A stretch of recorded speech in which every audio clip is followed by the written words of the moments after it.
வணக்கம் சார், என்னோட நேம் வந்து Gautam sir. Business bench construction கம்பெனியில் குவான்டிட்டி சர்வேயர் ஒர்க் பண்ணிட்டுருக்கேன். கன்ஸ்ட்ரக்ஷன் வந்து பார்த்தீங்கன்னா ஆல் ஓவர் தமிழ்நாடு ஃபுல்லாக பண்ணிகிட்ருக்கோம் சார். இதில் வந்துட்டு நம்ம திருப்பூரில் ரீசெண்டாக ஒரு கம்ப்ளீட்டான ஒரு ப்ராஜெக்ட் பற்றி பார்க்க வந்திருக்கோம்.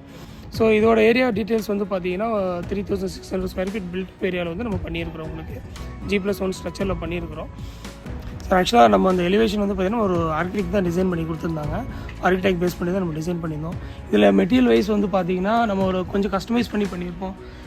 கேட்டில் வந்து பார்த்திங்கன்னா SS கேட் யூஸ் பண்ணியிருக்கோம். மேலே வந்து பெயிண்டிங் வந்து பார்த்திங்கன்னா டெக்ஸ்டர் பெயிண்ட் யூஸ் பண்ணியிருக்கிறோம். நெக்ஸ்ட்டு வந்து பால்கனி ஏரியாவில் வந்து பார்த்திங்கன்னா உட்டன் பேட்டர்னில் வந்து பார்த்திங்கன்னா டைல் ஒர்க்கு. நெக்ஸ்ட்டு வந்து பார்த்திங்கன்னா டெரகோட்டா ஜாலி ஒர்க் பண்ணியிருக்கிறோம் சார். டிசைன் வைஸ் வந்து பார்த்தீங்கன்னா கஸ்டமரோட சாட்டிஸ்ஃபேக்ஷனுக்கு ஏற்ற மாதிரி தான் பண்ணி கொடுத்துருக்கோம். ஸோ அவங்க பட்ஜெட்லேயே கஸ்டமைஸ் பண்ணி கொடுத்துருக்கோம் சார். உங்களுக்கு வீட்டுக்கான டிவி யூனிட் பார்த்தீங்க அப்படின்னா மைக்கா ஃபினிஷிங்கில் பார்க்குறக்கே அழகாக வந்து கொடுத்துருக்காங்க. வீட்டுக்கான பெட்ரூம் பார்த்தீங்க அப்படின்னா எல்லா ஃபெசிலிட்டிஸும் கொடுத்து ஹை குவாலிட்டி ப்ரீமியம் லக்ஸரியாக வந்து கொடுத்துருக்காங்க.